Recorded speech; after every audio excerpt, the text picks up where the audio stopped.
about the death of a 36-year-old Nigerian cardiologist, Dr. Ikenna Erine, who recently took his own life in the United States. Now, according to his father-in-law, businessman Francis Van Leer, Dr. Erine held his wife, their children, and their nanny at gunpoint for 3 hours after losing a custody battle to his wife.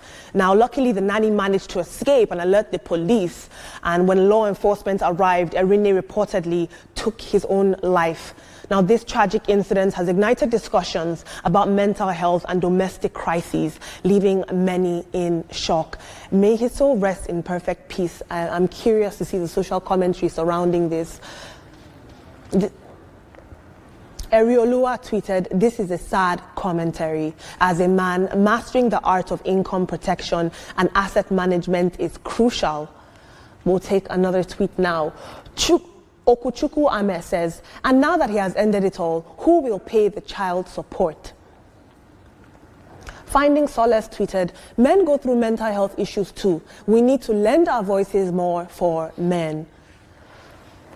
Mrs. Dre says, "How is the mother responsible? He chose to die instead of taking care of his kid, and you want to blame the mom? Jesus." Now, when this story first came out, people were saying that he took his life because the woman wanted spousal support. It's not fair, but we have to keep in mind that it was child support he was asked to pay, not spousal support, not alimony. It was child support. This is money that would be going towards his children. Now, the father of the wife has come out to say, this is crazy what has happened. He actually held my daughter hostage. My grandchildren almost would have passed away, or it would have been them that splattered across the news, RIP, if not for the intervention. What do you guys think about this? Lots of people are making this a gender war, saying women are constantly squeezing men for money and all sorts of things. But we have to be objective here. I'm curious to hear what you think.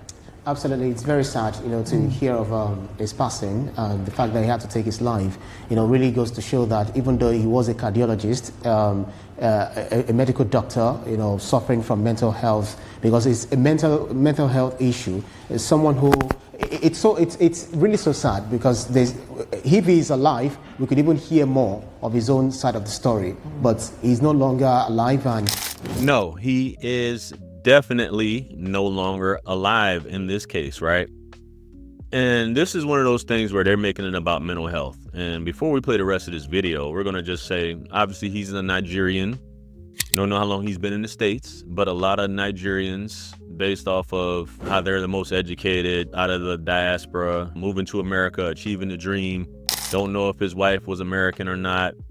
But you see, this is mostly, it appears to be, Nigerian people covering this and commenting about the mental health thing, but not so much about the way the U.S. is set up. Now, if he was in Nigeria, would this have happened? Probably not. Probably not. But the U.S. is set up in a way where it's going to drain the man $15,000 for child support. And we know in the States it's based upon what the man's income is, and a lot of times what the woman's income is, but it's really about what the man makes at the end of the day. And 15 grand is a lot anywhere. Now, if he's a multi-millionaire, billionaire, whatever have you, but he's a cardiologist, I guess. I'm assuming he could be making anywhere from mid to high six figures, possibly, in this case. And how many kids he's got? 15 grand.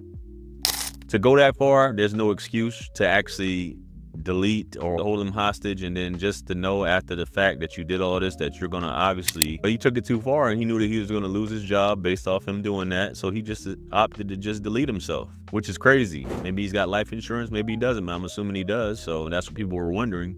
But let's get back to the video, man, and see what happens, see what else they're talking about here. Let's go. It really breaks one's heart, but no matter what the situation is, no matter what we are passing through, suicide is not the last thing. It's not a final option, because if you know that there is also life after death, why would you be taking your life? Because for every difficulty comes ease. Verily, every difficulty comes ease. Why don't you put your trust in God, and He will help you to solve the matter? The other Nigerian who took trafficked drug out of the country, it's really sad. On the other note, because what would you, a Nigerian, this is the reason Trump is deporting everybody, calling everyone criminal, is one of the reasons why we have people like that, shaming our country, It's so sad. I don't even know what to say. I don't agree. He decided to go on this journey for how much? 4.5 million, according to one of the calculations that Olamide read. I mean, he put his life on the line. Trump did not put a gun to his neck to say, you know what, you have to do. No, it's not about Trump. I'm just saying. No, you mentioned Trump. No, it's not about Trump. And I'm saying that whatever decision this man took was his own decision. He wanted money, whatever it is.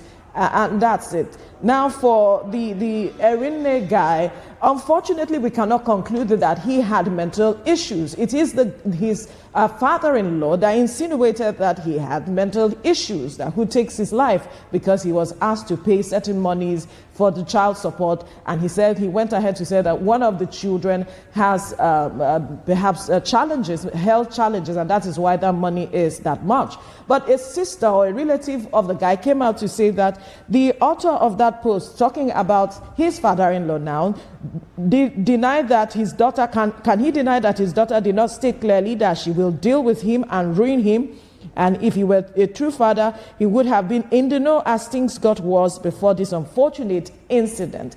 I even felt that the father-in-law shouldn't have come out to speak at this moment, because his parents are grieving as we speak. So he should have some form of human kindness, milk of human kindness flowing in him, and that they should resolve this matter internally, not come out to speak. It's an unfortunate incident. I just hate the fact that in all of this, it's the children who are the biggest losers. And the father-in-law did come out to say, nobody wins. This is not a win or loss for anybody. That my daughter is alive and children are alive. These children are now going to go on without a father, without one parent in their corner. It's so sad. Veronica, you're always so empathetic about these sorts of situations and passionate. Right. And tell that you're a real family woman. Thank you guys for your thoughts. Now, maybe I heard this wrong, guys, but did he say Trump? Did he bring up Trump in this matter? Trump calling Nigerians criminals and making this something about, and I'm glad the lady on the left cut him off and was like, bro, what are you talking about? And even when this comes down to mental health, you don't know what you'll do, guys, in a situation where everything's against you.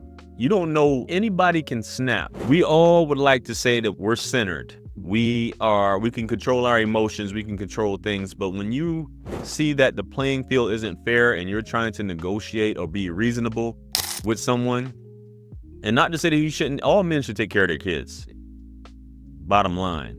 But if it's gonna be to the point where you're struggling and you can't take care of yourself, something needs to be done, man. Instead of just giving these women money, and it's ridiculous.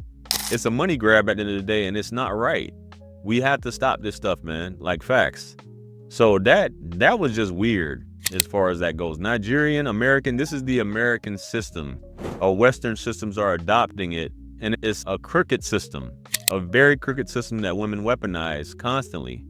Men try to reason with women, some men don't, but a lot of men try to reason with women and try to be something in between me and you. Hey, what do the kids need? Oh, no, that's not enough. The white man says you need to pay more. So you come to this country, you have to take everything that comes along with it. But unfortunately, this man, he did what a lot of men do, and a lot of men probably take it even further, man. But a split decision can cause you to do something that can ruin your entire career. Imagine the amount of schooling this man went through, all the hours he put into this, and a split second, he made a bad decision, lost, didn't hurt anybody. But the fact that he brandished the weapon, held him hostage, he knew it was over. So you're going to be doing some time and you're losing your license. So that's his livelihood.